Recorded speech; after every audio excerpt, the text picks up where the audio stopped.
Yeah, I want to give you guys this presentation is really like a structured visual way of trying to hold a very complex story. And so I've been giving this talk in the last week and a half. I found it really helpful to start by explaining the title, because I'm a cognitive linguist, among other things, so I actually care about language quite a lot.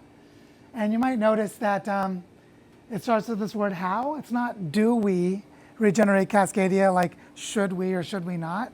It's how do we do it, and that how is really important. And so what I want to talk with you all about is basically how do we do regeneration, how do we do regenerative work at the scale of entire watersheds, entire tapestries of land systems, entire continents, and ultimately the whole planet.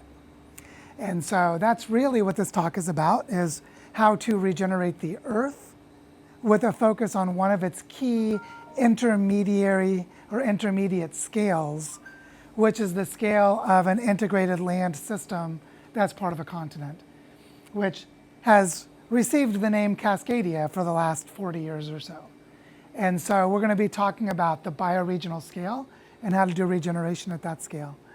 And just to be sure we all have a shared understanding of the word regenerate or regeneration is actually the living process of any living being or any living system reproducing the conditions of being alive moment to moment, which is to say that while there's some really valiant and beautiful efforts to greenwash the hell out of the word regeneration, insert all of Bill Gates' talk about regenerative agriculture, for example, where they're just doing everything they can to make regeneration a completely meaningless word, like has happened for sustainability, where you can do whatever you want in the name of sustainability, and most people don't even know what it means.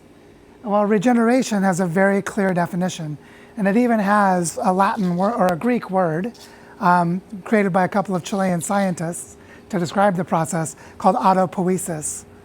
Autopoiesis, poiesis, like the word poetry, means to express oneself. So autopoiesis is to create the conditions in which to express oneself, which is what living organisms do. My body would die if I didn't seek out food and replenish the nutrient cycles in my body. So I create the conditions in which I can express myself as a living being. And so regeneration has a beautiful, deep, rich meaning that people can greenwash it all they want. It doesn't matter, because what we have to do is collaborate with living systems and create thriving living capacities regardless of what the word is that's used. But regeneration describes that process. So I want to talk about how to create those living processes in a holistic way at the scale of entire bioregions. So I'm going to make a point a lot of other people have made, but I think it's a really important starting point, which is when you look at the Earth from space, you might notice the complete absence of boundaries. Nation states are complete fictions. The boundaries between states, like the border between Washington and Oregon, complete fictions. And when you look at the Earth, you see a completely integrated and interdependent whole system. And if you just look at the water, and if I were to ask you, where does the water begin and where does the absence of water begin? You see, there's not a single pixel in this image that doesn't have water, because there's water in the ocean, on the land, there are rivers and lakes. In the sky and the air, there are clouds, and there's water vapor, even in the places where you don't see clouds. Water connects everything that you see in this image. It's connected to everything. And what's interesting about that interdependence of all of the different parts of the Earth is that it creates a context of profound systemic risk. And we're actually living through a time of systemic risk where we have to understand how that risk arises so that we can work towards systemic resilience. And so to really begin talking about regenerating Cascadia, I want to give the motivation for it. And the motivation is sort of like a snapshot of where we are now. So who here has heard of the planetary boundaries framework? How many people have heard of planetary boundaries? So planetary boundaries is a framework developed by the Stockholm Resilience Center.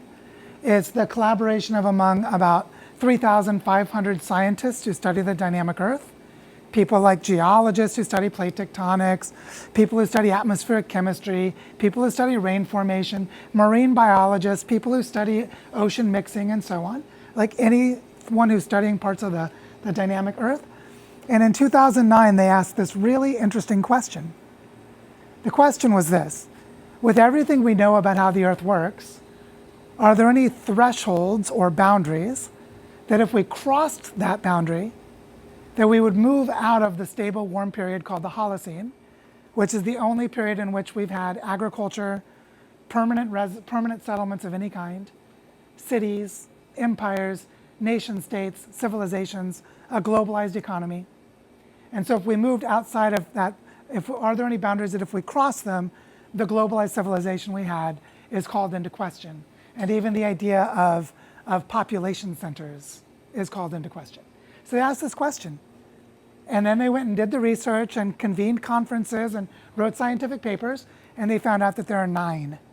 There are 9 planetary boundaries that if we cross even one, then our globalized civilization probably goes away. So I just want to name them real quick, because climate change is only one of them. But then you also have this other one called biosphere integrity, which is a measure of the rate of extinction.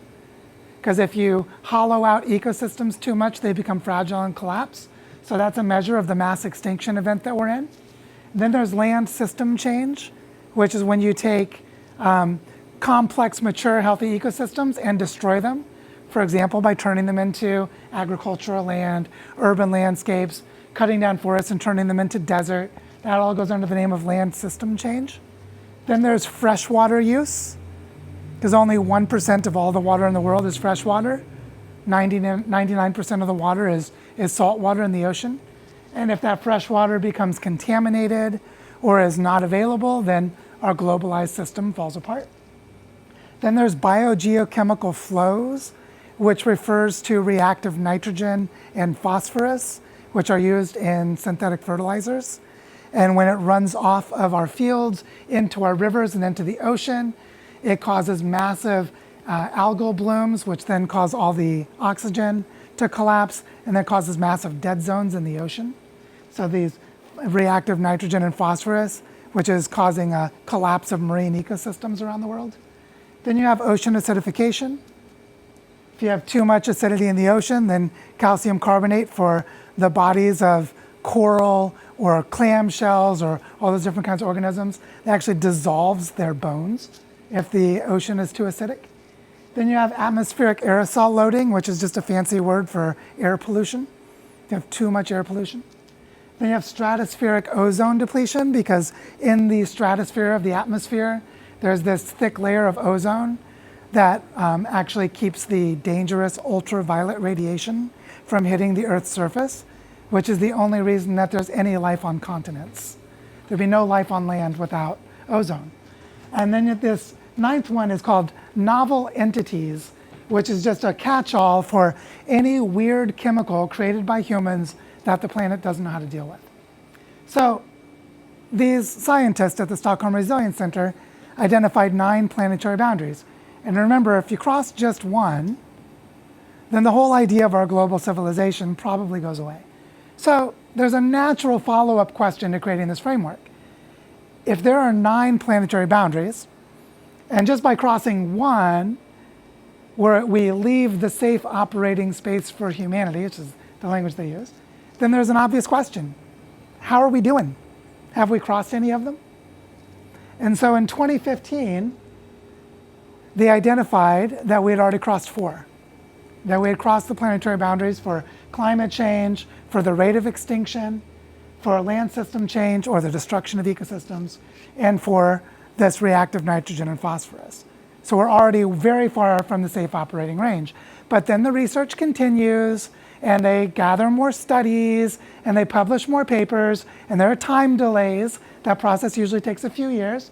So it was in 2021 that they added 2 more, that we had crossed the planetary boundaries for freshwater use and ocean acidification.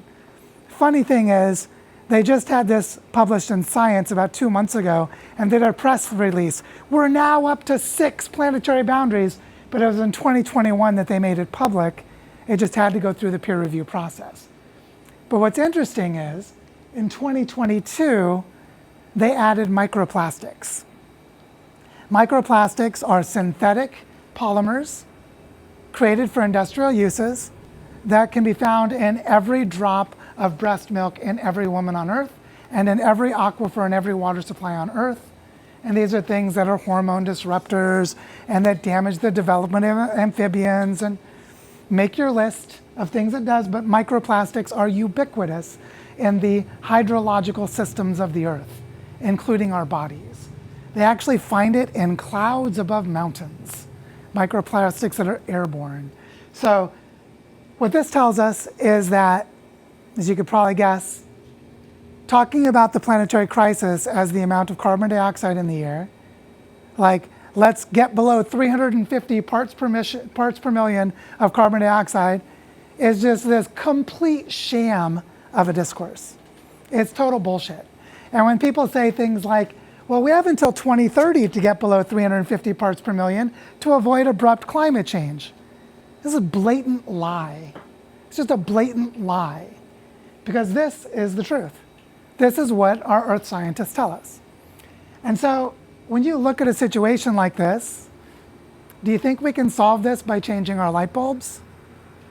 Or do you think we can solve this by replacing the internal combustion engine in our single occupancy vehicles with electric batteries in our single occupancy vehicles, where those batteries require us to scrape the ocean floor or to engage in mountaintop removal mining to get the lithium for those batteries? And you start to see that our clean energy discourse is just a total joke too. And so what this requires of us is nothing less than a wholesale reimagining of the human presence on Earth. That basically, there's a real risk of extinction of the human species, along with millions of other species. That could be as soon as the next few decades, or as long as 200 years from now. But this is basically the state of the world. So when we look at the world in this way and we're like, what do we do about that? Is we have to engage in regeneration on scales that seem impossible now, but they're actually the minimum that we need to do. And so let's look a little bit about how this works. Why do these planetary boundaries exist? This is a graphic that summarizes the tipping points of the Earth system from those same scientists. I'm not going to go through all of them, but I just want to give you a couple examples. So if you look at the Greenland ice sheet, as the Greenland ice sheet melts, it causes sea level to rise, which inundates cities, right? And also contaminates freshwater supplies. If you look at the West Antarctic ice sheet, if that falls into the ocean, sea level immediately rises by like 4 to 5 meters. And that means that more than half of the human population pretty much instantly has to drown or move 50 miles from the coast, all around the planet. The dieback of the Amazon rainforest, which is on schedule to happen within the next 2 to 3 years due to deforestation and fragmentation of land cover. The dieback of the boreal forest, which is the world's largest forest system, the band of forest around the Arctic Circle, just twice as large as the Amazon. The Atlantic circulation is the deep water formation in the North Atlantic, which could be shut down by the acceleration of fresh water running off as the Greenland ice sheet melts. The permafrost in Siberia, which is like 4 meters thick of frozen tundra, which is basically frozen vegetation.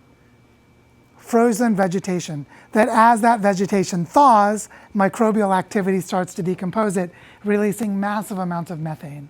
And there are huge craters exploding from the Earth in Siberia right now as methane is being released as the tundra thaws.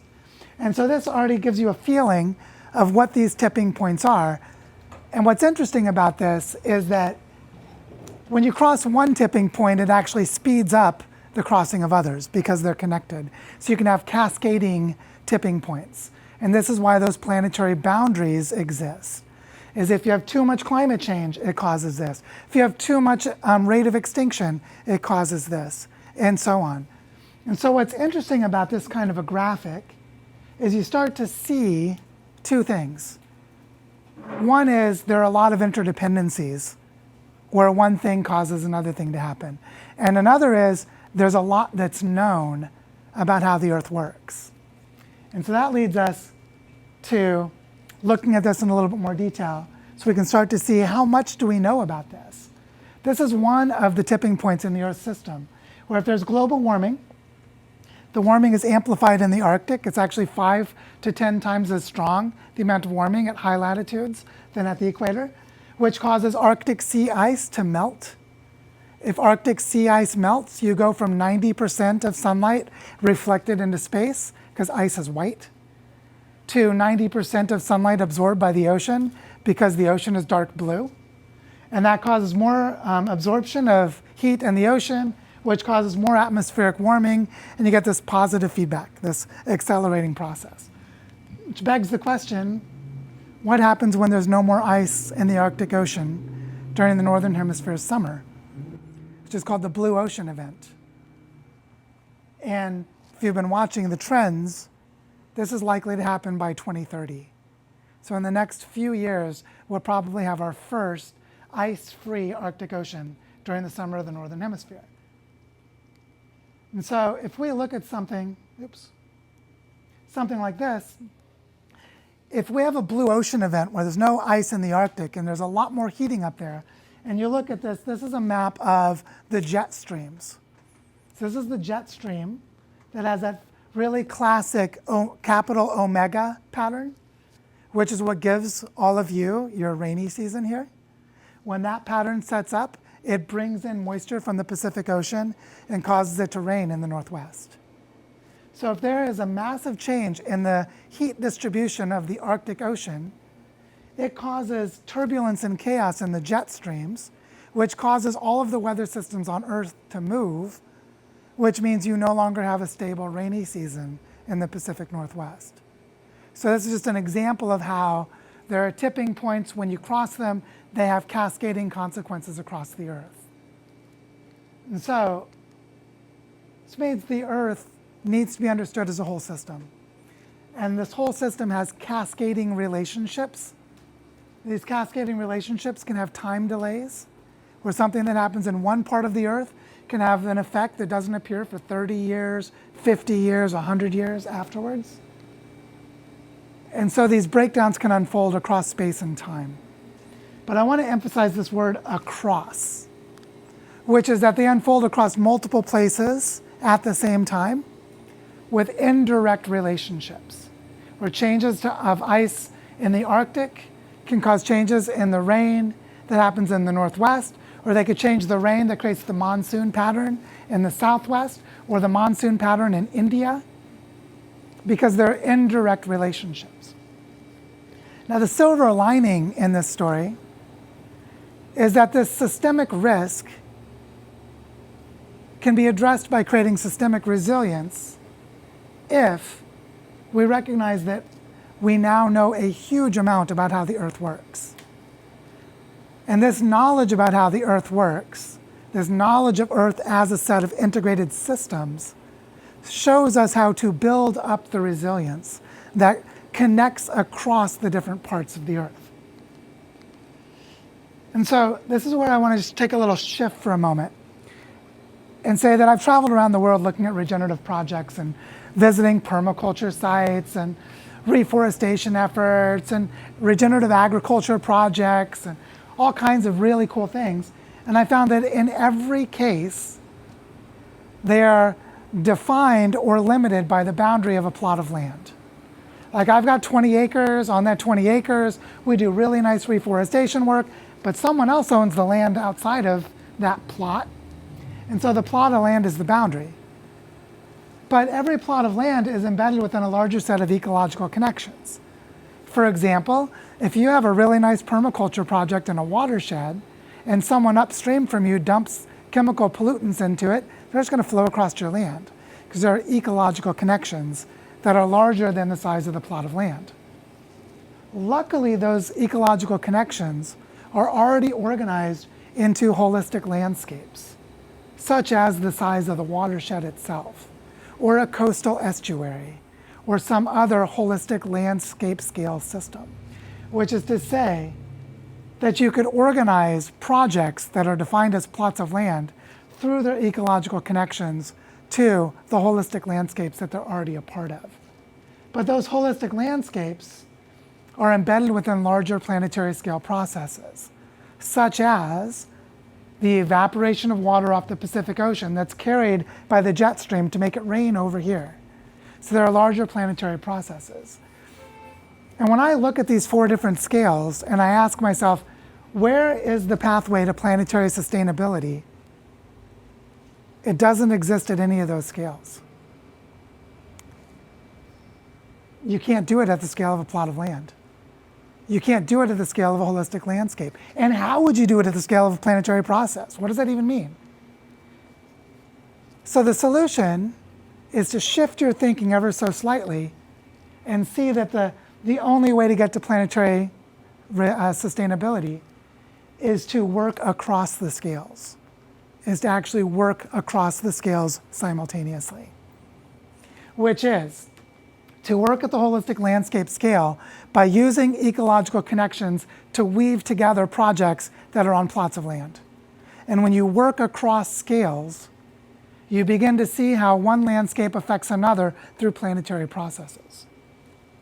And you start to see that you can build up the understanding of how to restore health and resilience to the planet by working translocally, which is working in multiple places simultaneously, where each place knows their relationship to the other at all 4 levels. And so what I'm getting at here is that there's a really profound way to understand what we need to do when we look at those planetary boundaries. And it comes from one of those statements that's sort of like seems really simple, but is actually really significant. And that is that everything that happens anywhere on Earth happens somewhere. Happens somewhere. Which is to say, if we look at ourselves on the North American continent and say, where are we? And you're like, oh, there we are. We're in a place. And when we go to any specific place on Earth, we start to see the place shows us how to create place-based transformation. It shows us how to work across all the levels. So let's look at how that works. If you take a place, oops, go back here. There we go. If you take any place, it's like, what does that place have? What's going on in that place? You know, every place has its own unique geologic history. Every place has its own unique ecological history. And every place has its own unique cultural history if humans have lived in that place. These 3 things together create a very powerful story for that place. So we're in a place right here where there's a very specific geologic, ecological, and cultural history. And as you start to put together that history, what emerges is a set of whole system understandings about your place. What kind of place is this? What kind of life exists here? If humans have lived here, were they sustainable? And how were they sustainable? How did humans manage to have long-lasting cultural existence in this place? And as you come to these whole system understandings, you start to be able to imagine regenerative futures, which you start to be able to imagine things like, during the ecological history of this place, there were these mixing processes in this estuary, but then someone put a dam here. You can say we could restore that regenerative process by understanding how it used to be. So you can start to imagine regenerative futures. Now what's really powerful about this is even if an outsider comes to this place, like Dan and I were talking, he said he grew up in Virginia, right? But then you come here. When you arrive to the story of place, you very quickly discover the story's not over yet. The story of a place is not static, and it's not only in the past. The story is storying. It's unfolding right now. So even if someone arrives into a place, they become part of the story of that place. They become an active agent of the story. They can shape the future story as it emerges. There's a group called Regenesis Group that actually helps people create story of place for place-based transformation. And a lot of it is about how do we live into our story into the collective future we want? How do we gather people and have the conversation about the collective future that we want? And then you start to see that the place will tell you how to organize the place. The place already knows. And so to give an example, this is a screenshot I did from Google Earth. That's Eugene, Oregon. And this way over here is north. I've got a little angle. But if you look at this and I ask you, where are the patterns of degradation in this landscape? My 6-year-old daughter could draw it for you, right? Looks like that. Take it back off, you can see it, right?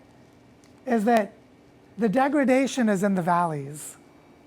That's where they cut down the forest. That's where they put in the agriculture. The urban setting is at the confluence of the McKenzie and the Willamette River. And you start to see that if you wanted to regenerate this landscape, you could actually organize yourselves according to the patterns of the landscape. Like this area right here, this drainage, is maybe 10 miles from one end to the other, maybe 3 to 4 miles across. And you start to see a human scale of organizing. You can imagine, if we wanted to restore the health of that valley, maybe it's 100 pieces of private land. And we just go and talk to the landowners and create a landscape plan for the regeneration of that valley. And we might start doing watershed restoration, as you always do with water, by going to the top and working your way down, right? And you can see that this is a human scale of organizing. So if you wanted to regenerate the area around Eugene, you could start regenerating these local watersheds, these local drainages. What's interesting about this is that when you go to a larger scale, like now I've turned it around where that way is north. So there's Portland and here's Eugene, and this is the Willamette Valley. The Willamette Valley is a major feature of Oregon. That is a terribly degraded landscape. It's just incredibly deforested. And it's really big. You know, from Eugene to Portland's about 100 miles. So it's maybe 100 miles end to end, 50 miles east to west. It's a pretty big land system. Lots of rivers coming into it. But if you ask how would you organize to regenerate that, the answer is the same thing. You would just go to these local drainages and start organizing parallel projects, right? Here are the 3 of them that were around Eugene in the previous picture. And you could imagine maybe there are 30 or 40 watershed level projects for all of the drainages into the Willamette Valley. Each one of them locally organized as a land system in its own right. So when we go back to this scale, it's like, I can imagine regenerating that one. I could imagine us organizing around that. But to regenerate the Willamette, we'd have to organize multiple of them in parallel. But it's exactly the same process, so we'd already know how to do it. Now when we go to the scale of something larger, like the Columbia Basin, the Columbia Basin's 258,000 square miles, same size as the Colorado River Basin. It's huge. And you're like, well, how would you organize all of that? And then you look, and there's the Willamette Valley. And you can start to imagine all of these local land restoration projects embedded within the Willamette Valley, but you can just replicate that across all of the Columbia Basin. There are 174 rivers that drain into the Columbia. This is a massive watershed system. But the way to organize it is fractal. You organize local projects at a human scale and replicate them up and down the hydrological system. And you could regenerate the entire Columbia Basin. And so it's this way of thinking. What are these time lags? Come on, you. There we go. That reveals a powerful way to organize local landscapes. And so what we're doing with Regenerate Cascadia is we're imagining a mycelial web of regenerative projects organized around their local landscapes, scaling up to all of the watersheds of the Cascadia bioregion, which, depending on how you measure it, comes out, the kind of the standard way it's defined, is about 430 rivers. So this is a pretty massive, I don't know the exact number, I think Brandon might know, but it's about 430 rivers in the Cascadia bioregion as it's been defined. Is that right, Brandon? 430 rivers, more or less? So you can see here, here's the Columbia Basin. This is the Fraser. that runs into the Salish Sea. The Willamette Valley is here. You can start to see how to organize it. And so if we were to try to regenerate all of that, a couple of things start to reveal themselves, right? Like, isn't like the US-Canada border somewhere around here? These physical systems don't care about that border. So we can't care about that border. We have to learn how to collaborate across the watershed, whether it's US, Canada, or whatever it's called. Same thing, like, where are the state boundaries? They're pretty irrelevant. And so what you start to see is that the regeneration of this bioregion implies the collapse and breakdown of the current system, which is actually already happening. And so we start to ask ourselves, why would we do this? Why would we work at this scale?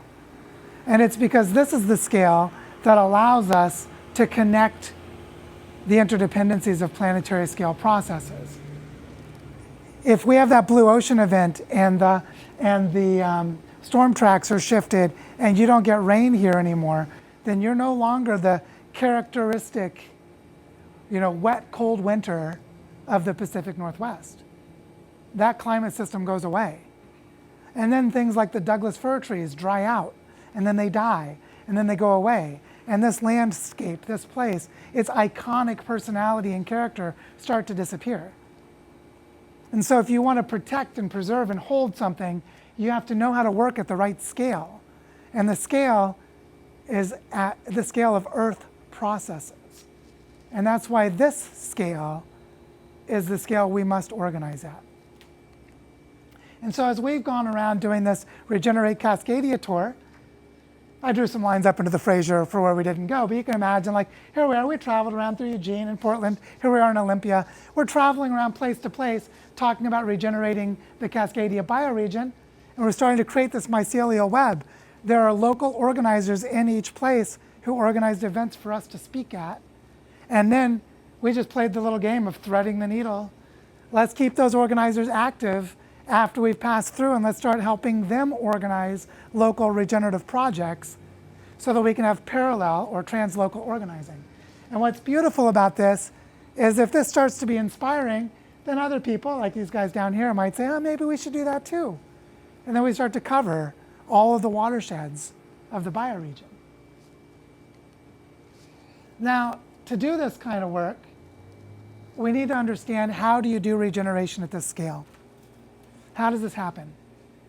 And so we need to talk a little bit about the structures of regeneration at bioregional scales. So I'm going to talk about a couple of structures, a couple of key building blocks that we need to put in place. Yep. What happened? There we go. Again, we go back to this observation that the land already tells us how to organize ourselves. So if we start looking at the organizing patterns of land, then we can do things like imagine the creation of bioregional learning centers. Bioregional learning centers, we'll talk more about this in a moment, but this is how you learn about your place. What kinds of native plants exist here? Where would you go to learn?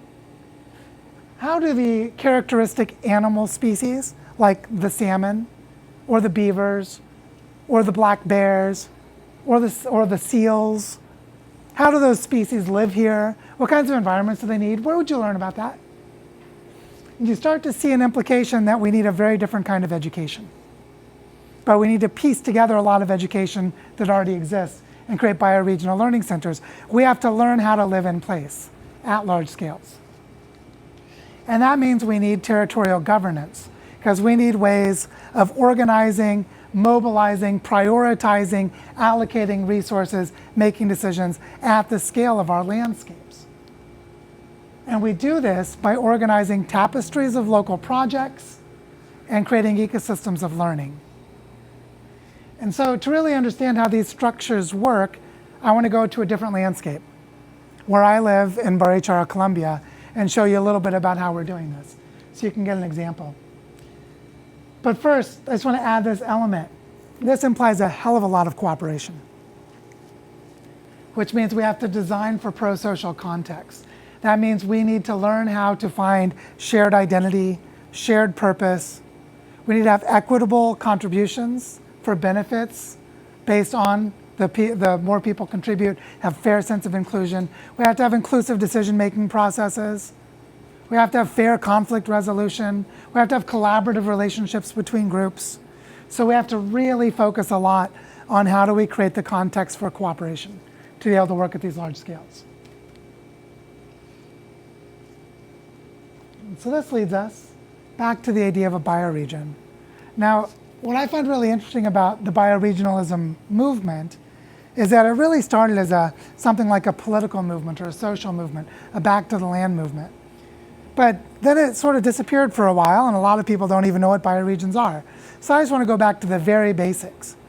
A bioregion is the geography in which the whole life system of an organism can exist.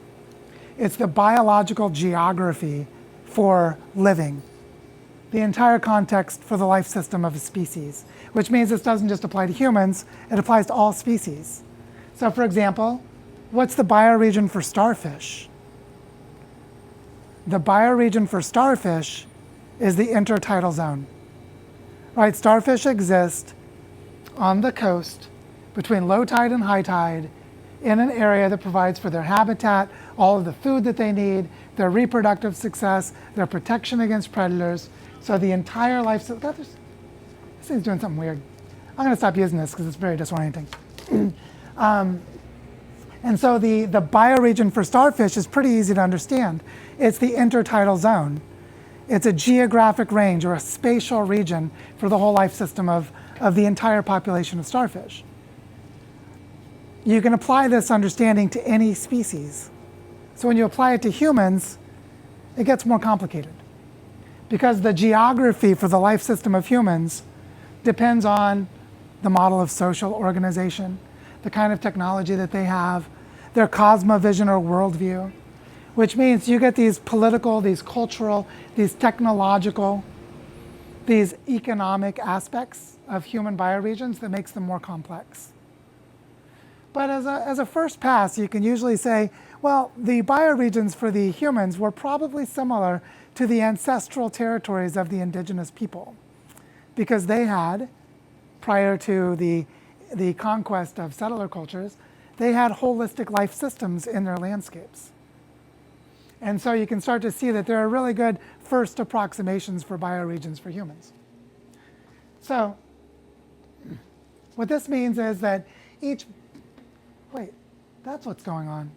It's a time delay with the projector. My computer just shifted, but the projector didn't. What's going on here? Weird. Okay, yay for tech problems. Each bioregion also, because it is the whole life context for a population, creates a model for the whole system for the life to regenerate itself. Said another way, the bioregion is the scale you need to go up to design for regeneration, because regeneration is the pattern of reproducing the conditions conducive to life. So the bioregion is the entire spatial context, the entire context of habitat, material flow, and exchange where regeneration occurs, which means a human regenerative culture equals bioregion QED, which means by definition. By definition, the only scale of human sustainability is the scale that is also the whole life context for the human community, which is the bioregion. So you see how the definition of bioregion becomes the anchor for regeneration of human systems. And that means we need to reimagine the human presence on Earth as bioregions. We need to create a planetary network of bioregions, and we need to create learning exchanges between them. We have to reorganize the human presence on Earth as bioregions. Time delays. That's annoying. What is going on with this projector? If I go back and forth, does it? There it is. Huh, strange. This is getting pretty disorienting, isn't it, the tech problem? That what we need to do is we need to recreate the conditions for living locally in terms of the material flows of our economic systems. The integrated life systems means the humans integrated back into the ecology of place, back into harmony with salmon, with cedars, with fir trees, with the rivers, with all of the life systems of the earth. This is a map of what are called ecozones, which is if you take the type of soil, the type of climate, and the type of ecosystems that exist in a place, then you can define these ecozones. And I just want to notice that each color represents a different ecozone, and that there's more than one, which means we should expect human economies to be diverse around the world. Because the way that you would build an economy for a human presence in temperate rainforests like you have here would be very, very different from in a dryland ecology like you'd find in Southeast Asia or like in the Middle East. And so we should expect that regenerative cultures and regenerative economies are diverse around the world. And so with that in mind,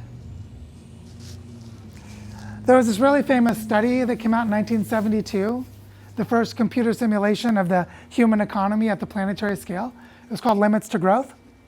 And in that study, they showed that if we followed the course of what's called business as usual, which is a phrase that they invented for that study, that we would have exactly the kinds of breakdown and collapse that are happening now, because even though business as usual was not a forecast, reality has tracked it almost perfectly.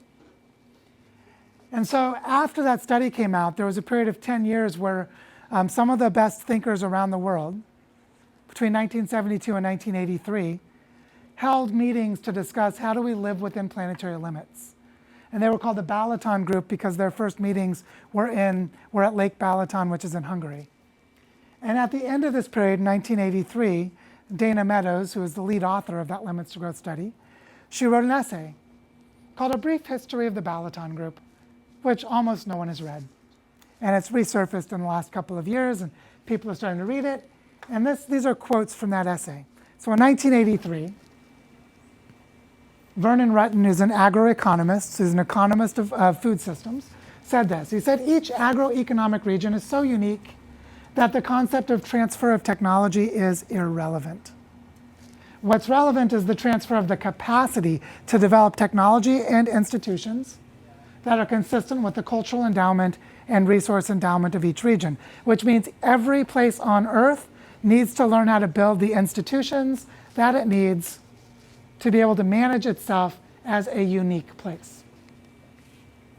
Out of all of these conversations came a vision of a number of centers. This is Dana Meadows who's speaking, where information and models about resources and the environment are housed. There would need to be many of these centers all over the world, each one responsible for a distinct bioregion. So in 1983, the best thinkers in the world working on sustainability said the only way to create planetary sustainability is to create local living economies organized as bioregions, and for each bioregion to have its own bioregional learning center. So between 1983 and now, 40 years ago, have there been any better ideas about how to get to planetary sustainability? And the answer is no. Instead, what happened in the mid-1980s was this huge capture of the discourse where population got removed from the conversation, consumption got removed from the conversation, and it became technocratic and reductionistic and became about carbon dioxide molecules in the atmosphere and consumer product purchases to keep the current economy going. And you can see the state of our environmental discourse today. 40 years ago, we were given the solution. The solution is to reorganize our economic and political systems as bioregions, as local living economies. I was 6 years old in 1983, the age my daughter is now, and no better solution has ever been offered. So, okay, if I do this back and forth, it'll eventually catch up. There we go. Nice. So, I want to show you a little bit about how we're building bioregional learning centers where I live. This is a topographic map of the mountain range in Colombia. Where I live is right in the middle of this spot. Right there is Barichara. And this is a well-defined regional climate system because there's a tall mountain range on the west, tall mountain range on this side, on the southeast, and a tall mountain range to the northeast. And inside of those mountains is a closed circulation of air that defines a regional climate system on the scale of 500,000 hectares, or about 1 million acres of land. In that region is a unique ecosystem like no other on Earth called the High Andes Tropical Dry Forest, which is 80% endemic species. That means 8 out of 10 species that exist in that ecosystem exist nowhere else on Earth. And that tropical dry forest is more than 95% deforested to grow monoculture agricultural crops. And the whole region is in the process of becoming a desert. So I moved to this region in 2019, so I've only been there for 4 years, but we've managed to do a lot. And so let's see if it lets me jump. There we go. So that's Barichara. This area in the foreground is Bioparque Moncora, which is a community reforestation project. The tourism slogan for Barichara is the most beautiful town in Colombia, which is probably true. It's really gorgeous there. And so in this place, the mountain range to the west is over there, which blocks the air. There's actually a cloud forest on those mountains that as the air rises up, it drops all the moisture as rain. And then we're in the rain shadow on the other side, which is what gives us the dry forest environment, which is half of the year it doesn't rain, half the year it does. And there's a mixture of desert plants like cactus and thorny bushes and shrubs together with rainforest plants and a really beautiful biodiversity, except it's been thoroughly deforested. When I arrived there, hey, nudging it like that seems to work. When I arrived there, I observed something that's kind of typical of Colombia, because Colombia is a place that had almost 60 years of very intense self-inflicted violence, a period called La Violencia, when basically homegrown terrorism was created and the population, they were killing each other in these multipolar traps, and it was really disgusting and ugly. And that meant that Colombian people today have a really hard time trusting each other, because neighbors were killing neighbors for more than half a century. For 3 entire generations, they were immersed in this terrible violence.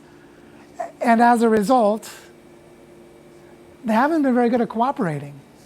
So when I arrived, the first thing I did was I started to do the permaculture thing, which is you observe the local patterns without intervening, and you see what's there. And then you start working with it after a little while. And I started to see that there were all these beautiful projects doing really nice regenerative work, but they didn't know about each other. And so I started imagining a design school that could weave these projects together into a collaboration at the landscape scale. And I started identifying where are these projects in the landscape. And then I started mobilizing funding and crowdfunding and bringing money and organizing them to help them allocate funding. And we're actually on our way to creating some really nice territorial governance. But the interesting thing about this is that when you ask, well, how would you do that? If you have a collection of projects in a landscape, how would you organize them?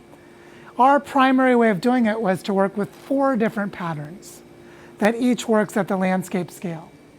One of those patterns is the restoration of entire watersheds, which is that we organize around watershed councils, we organize around the ecological connectivity of drainage basins, and this creates a way of patterning how to create cooperation. Now what's interesting is in Barichara, 100% of the rivers are dead. They're dead. Either there's no water in them at all, and when it rains, the rain just rushes off, creating massive erosion, or they're so contaminated that nothing can live in them. This is actually typical of Latin America, and actually many places in other parts of the world. So the children where I live can't go swimming in any of the rivers because they'll get sick. They can't go fishing because there are no fish, or just they're dry riverbeds. And so this restoration of watersheds is a chronic water security issue for the region. Another pattern that we've introduced is we've created a learning center in syntropic agroforestry, which is to say that we started organizing workshops and setting up demonstration sites in a very powerful reforestation technique that allows you to grow food, textiles and natural fibers, medicinal plants and construction materials all in the same agroforestry system. And then as we host these workshops, there are private landowners who come to the workshops, and then we organize technical site visits to their private land, and these big learning exchanges happen across dozens of pieces of land. And we start to pattern the reforestation and the alternative economic model of agroforestry or forest-based economic systems with local supply chains as we grow soils, as we restore biodiversity, and as we restore the native forest. So syntropic agroforestry allows us to do all of that. And this means we also focus on the transformation of local food systems. Now we're really lucky in Barichara because within 10 kilometers of the town, we grow about 70% of the food that's consumed in the town. To have a food shed with 70% of the food within walking distance of the town is unheard of in most places in the world. Most places are well less than 3%, big cities especially. So we're working on getting to 100% food security by transforming the food system and weaving it together with the reforestation techniques that are happening and the watershed restoration. And then the other pattern is the design of alternative economic models, doing things like creating solidarity exchanges that don't involve money, creating a community shop where we now have about 80 local producers collaborating and sharing things, creating time banking tools, and doing things like creating community currencies, and all kinds of things that allow them to function in, beside the dominant tourism economy of the town. And with these 4 key patterns, we're organizing the projects that exist in our territory. So just to give a feel for that, there we go. If I toggle it, the projector response. This is an example of how deeply this is about reimagining education. Because this guy right here with the goatee, that's Felipe. And Felipe had this realization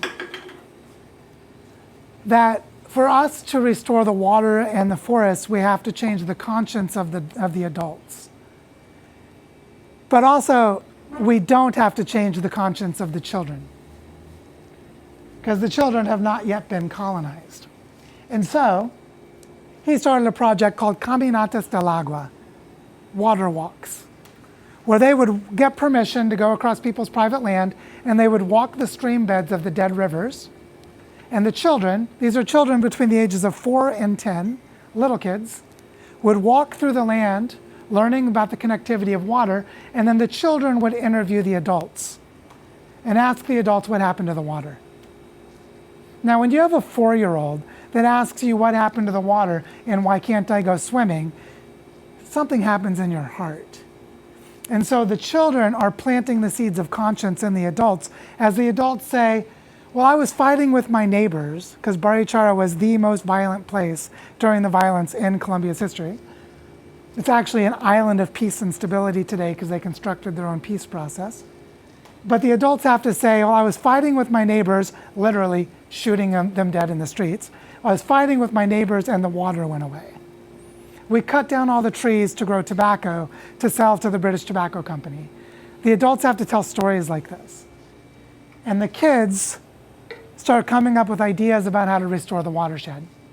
Now, as they do this, we have experts in reforestation, in watershed restoration, other kinds of like technical expertise. But then also, like this man here from the Muisca culture, which is the indigenous people based in Bogota, that we also bring in the elders with indigenous wisdom to become guides and mentors to the children. And as we're doing this, the children are leading the way. For example, here's Quetzal. She's 7 years old now, but in this picture, she was 6. And what she's doing as a 6-year-old is going through the list of interventions that the kids came up with for how to restore the Barichara River. Now, you can't read those, but my favorite one of them is when she said, well, what if we take like straw and we bind it up and we inoculate it with mushrooms and we put it into the river and do remediation and pull the contaminants out of the water with mycology. Like, did a 6-year-old come up with that? Yes, she did, because she looked it up on YouTube. And so what happens is these kids are like with their parents learning, they're watching Jeff Lawton's permaculture videos and other, like there's some great material on YouTube. And they're learning about all these techniques, and they're like, I think we should get the contaminants out of the water. I hear mushrooms are good for that. And so they're proposing ideas like this. Now, the role of the adults is to take the kids seriously. The role of the adults is to listen, to respond, and to support them. And as we do this, Quetzal becomes a community leader when she's 6 years old. Now this picture on the right shows another one of the key principles for how we're organizing education in Barichara, because that's Gabriella and her granddaughter Soraya. When we have the adults come together to have conversations about important matters, we try as much as we can to have the children playing in the center of the circle. Because if the children are playing in the center of the circle, when these kids grow up, they're going to remember what the adults were talking about. And they're going to know that we were taking this seriously. And as adults, we hold ourselves to the standards of integrity and accountability because we know who we're making these decisions for. So this way of bringing the children into the adult circles of conversations, which is an indigenous pattern of creating integrity in decisions, helps us as adults to ensure that we're going to do the best that we can. And this is something that drives the actions that we have where we live in Barichara. And so when you go back to the way that land is organized, you see there's Bioparque Moncur is this sort of odd-shaped one right over there. And right next to it is this other little square. That's called Fundación Monte Chico, where they offer workshops in bioconstruction and the processing of native plants to make textiles and natural fibers, where middle school kids come and learn these techniques. And what's interesting is these two projects are so strongly related to each other, but when I arrived in Barichara, they didn't know about each other, they didn't talk to each other, and they didn't collaborate, even though there's a little hiking trail and you can walk from one to the other in less than 5 minutes. And so when we look at how projects are organized on the land, we see how to organize cooperation among them. And so we started weaving the projects in this way. When you look at a collection of projects like this, where it's like, oh, there are all these different projects. There's Kane Colibri, which is a community theater, where they create theater performances that teach indigenous mythology and worldview and cultivate nature connection. And you look at another one like this one, Casa Común over here, which is a community store and a place for prototyping economic models. It's like an innovation hub / makerspace / community store. You look at Corasoma, this one here, which is a group of women who hold healing circles for domestic violence with women and help them with nature connection and plant medicine and other things related to trauma healing. You look at a collection of projects like this, it's like, how would you organize them? How would you prioritize their relationship to each other? And the answer is, I don't know. It's not really obvious. But when you look at where they sit on the landscape, everything changes. Because you start to see that the community theater is up here, but there's a collection of regenerative agriculture projects over there that are in the same drainage.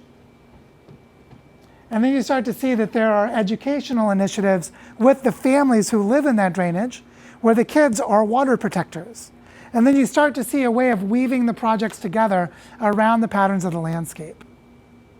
And this shows you a different way of creating an educational system. And so we have been actively connecting these projects with each other through landscapes, through ecological corridors, through drainage basins, and through the movement of air, like the fog that comes off the river and comes and creates dew on the grass during the dry season. There are lots of different kinds of ecological patterns in this landscape that tell us how to organize ourselves. The primary teacher in a school like this is the land, because the land shows us how to organize ourselves. And so this brings us back to bioregional learning centers. What is a bioregional learning center? How does it work? How would you create one here?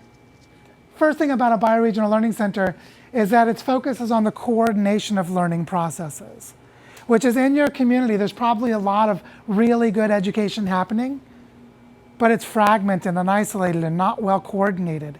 So to have a center whose job is to help the coordination, to help with the integration of those learning processes, that's one of the roles of a bioregional learning center. Another one is the mapping of what's happening in the community and the sharing of knowledge across all of those different learning processes. So let's say there's a mapping of degraded landscapes, which is also a map of ecosystem restoration opportunities, right? Degraded landscapes are landscapes that need to be restored. Then that mapping becomes knowledge sharing when you bring it to the different learning that's happening in the community. The Bioregional Learning Center is also a gateway into the community activities. So you show up in the community and you say, well, I really care about trauma healing. And I say, oh, we'll go talk to these people. I really care about reforestation. Okay, go talk to these people. I'm really interested in the food system. Okay, go talk to these people. So the Bioregional Learning Center becomes an entry point into an ecosystem to help you navigate it. So an outsider who comes to your community can get connected, but also a member of your community who doesn't know where to go will have, this is sort of like the reference desk at a library, right? Your reference librarian that says, oh, you want to check out the stacks on the second floor. It's in the 500s in the Dewey system. Same kind of thing, that the Bioregional Learning Center becomes a wayfinding tool into the processes of the community. Bioregional Learning Centers will also do advanced modeling and simulation work, like what happens in our universities today and our research laboratories, because we have to do things like study the dynamic mixing of fresh water in the Salish Sea, or the plate tectonics that creates earthquake risk, right? There are various kinds of advanced research that take place now that need to become part of bioregional learning. So a Bioregional Learning Center would coordinate with those processes. And this comes together with indigenous perspectives and the decolonization of education. Notice how these stand side by side. We need the best of science and technology together with the best of wisdom traditions, traditional ecological knowledge. Can't really have proper bioregional learning without incorporating an indigenous perspective. And so a major role of bioregional learning centers is to assist in the coordination of indigenous knowledge and indigenous sovereignty in creating and managing that knowledge as it relates to the local economy. And then bioregional learning centers are both centralized and decentralized. They have coordination mechanisms that are centralized to enable decentralized processes to work, that they can all be in harmony with each other through this combination. And so bioregional learning centers are like they're like the integration of what exists to create an ecosystem of learning. So that you go from a collection of separate and disparate activities to a properly integrated ecosystem. Ecosystems are all about relationships. Bioregional learning centers are all about relationships. And when we go from this to looking at territorial governance, it's like, how does territorial governance work in these bioregional regeneration processes? One thing is that they're about mapping and weaving local projects. Now, why is this about governance? Well, how do you map local projects? Well, you need to actually gather representatives of those projects to tell you what's happening in them. And then as they come together and they start sharing knowledge, they're able to start making decisions together. So this allows you to start to identify needs and priorities across existing projects, or to create new projects that don't currently exist. And this is about decision making and allocation of resources, so it's about governance. It allows you to form landscape partnerships where you can have collaboration among different actors who care about the same things. So like, if you have a river and you say, we want salmon in this river, so there's like a shared purpose, who are all the different actors that need to come together? You need to form landscape partnerships to be able to do something like bring the salmon back to a river. As you do this, you'll start to see that most of the way that funding is allocated now is not very collaborative and also not very intelligent, which means that you'll need to start creating community funding structures. Another way of saying this is, as partnerships form, as they set priorities and they identify their needs, as they map their projects and their capacities, they start to discover what is valuable and how it can be exchanged, which isn't just limited to money. It could be knowledge, infrastructure, places, any number of things. But you start to create community funding structures. This allows you to mobilize resources in service to the whole landscape, to the whole bioregion. So you don't have that competition that reduces everything to the smallest denominator, but instead to elevate things to the scale of the entire landscape or the entire bioregion. All of this is cultivating local sovereignty because increasingly resources are mobilized locally and decisions are made locally by members of the community. This is actually how sovereignty is created, is through this process. And this strengthens internal collaboration, strengthens shared identity, strengthens the political capacity, the institutional capacity locally. So this is like the opposite of globalization, right? This is the undoing of globalization in that sense. This is the relocalization of governance and economics. Okay, there we go. So I want to talk briefly about what it means to create a landscape fund, what it would mean to manage the regeneration of something like an entire watershed or the entire Columbia Basin or the entire Salish Sea. These things that are currently kind of unimaginable to do. This is a model developed by Common Land Foundation, which is an organization based in Amsterdam. They're currently working with about 25 landscapes around the world. They started in 2012. Common Land Foundation works only with landscapes that are at least 100,000 hectares in size and that work for at least 20 years. And the founder of Common Land Foundation is a tropical ecologist named Willem Verweerde. He used to be the director of IUCN, which is the United Nations Organization for Protecting Biodiversity. And he kept observing that all kinds of funders care about ecological outcomes, but they're not eco-literate, which means he would try to talk to them about ecology and it was like right over their heads.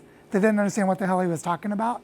So he had to create simple language and he had to use mental models that were familiar to them.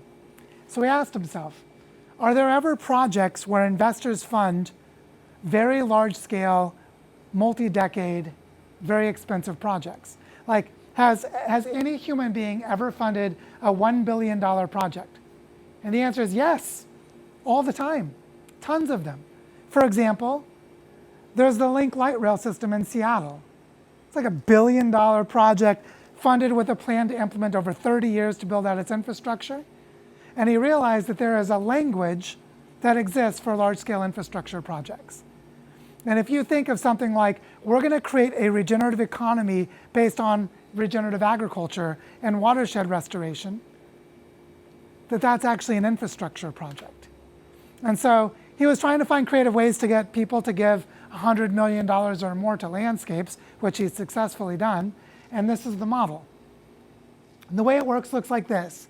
If you're going to do a large-scale infrastructure project, like building a regional transit system, you're going to need a management team that manages the processes, like who handles contracting for HR, who makes sure all the legal issues are addressed, who does the sourcing of materials. There are processes that have to be managed continuously across the lifetime of the infrastructure, right? So he identified that to do this landscape restoration, you need a core team that is managing essential landscape processes.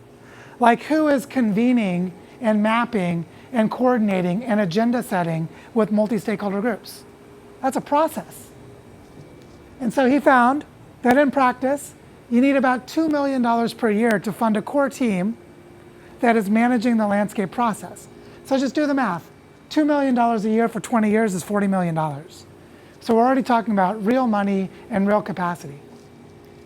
But then if you're going to create a local economic system, you're not just funding a management team. So they have this regenerative projects, which is all the different kinds of regenerative work happening in the community. And they found in practice that you need at least twice as much money. You need $4 or $5 million per year. So that's $100 million in 20 years to fund all of the regenerative projects. Because those regenerative projects create something called public goods infrastructure, which, public goods infrastructure is something you invest in that benefits everyone, that makes it possible to have an economy. An example would be, if no one knows how to read and write, then your ability to have an economy is diminished quite a bit. So investing in public education as a public good is like a typical example of a public good. But here, your public good infrastructure is things like eco-literacy. It's like really good quality databases and maps. It's having regenerative agriculture projects and training programs to train people in the different kinds of economic models. It's the creation of supply chains that take what's being grown and process it and turn it into economic outputs. And so what they found was, in practice, you need to actually have philanthropic investment for those regenerative projects for about 8 to 10 years. Because what happens is, after about 8 years, regenerative businesses become viable. They're trying to create a regenerative business that is functional and competitive and makes money and works, that you actually need a lot of public goods infrastructure for your regenerative economy. Which is why so many people who try to create regenerative businesses and their businesses fail, is because they don't have the infrastructure to run the market system of that kind of an economy.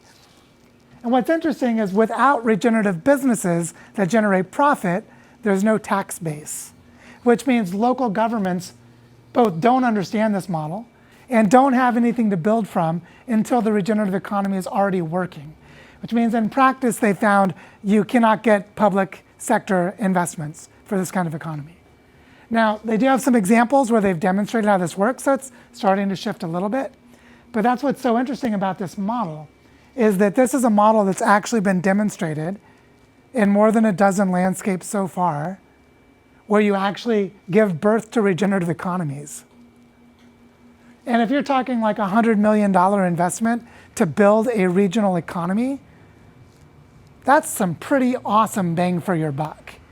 So like, when you think like, what is the size of the economy in this part of Western Washington, like the greater Seattle area? How big is that economy? Was it like $1 trillion in GDP per year or something like that? I don't know, it's pretty huge. So to have a $100 million investment to create a regional economy is actually a really good investment, which is why Common Land has been able to raise this kind of money for regenerative projects. Because they're not just funding the projects, they're funding the land system process for entire holistic landscapes. An example of this is, they have a project with 1 million hectares of land in the area near Andalusia in Spain, which is after 5,000 years of Roman Empire, the agriculture turned it all into deserts. And they're trying to restore the land and create a regenerative agricultural system in the collapsed economy of Spain. And so it's these kinds of systems that Common Land works on. But you could see how this kind of thinking would definitely work here as well. And so this leads us to the idea of a bioregional investment platform, which is, if you're going to organize a tapestry of projects in your landscape, then that tapestry of projects is also an investment portfolio that is organized around the landscape. And then you can start to create robust circulation between the projects, which is how you start to prototype your regenerative economy. So it works like this. You create a bioregional learning center that coordinates all the learning, because everything regenerative in the whole system is education. There's nothing in this that's not education. There's so much that's about learning. And that this is what allows you to create territorial governance as you're practicing and building the system. You do a lot of this through integrated landscape management, which is working on zoning and coordination of projects at landscape scales. That this creates a value flow of circulation and exchange between all of the different projects in the landscape. Or said another way, you weave people in projects, you grow their abilities to cooperate with each other, you deepen their organizing capacities amongst each other, and this gives birth to a regenerative economy. And so this is how it works. What's interesting about this, oops, silly projector that wouldn't advance, sorry about that.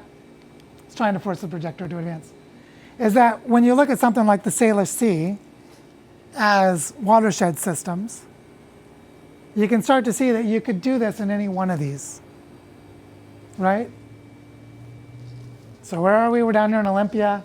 Here's the Deschutes, there's the Nisqually, there's the Puyallup.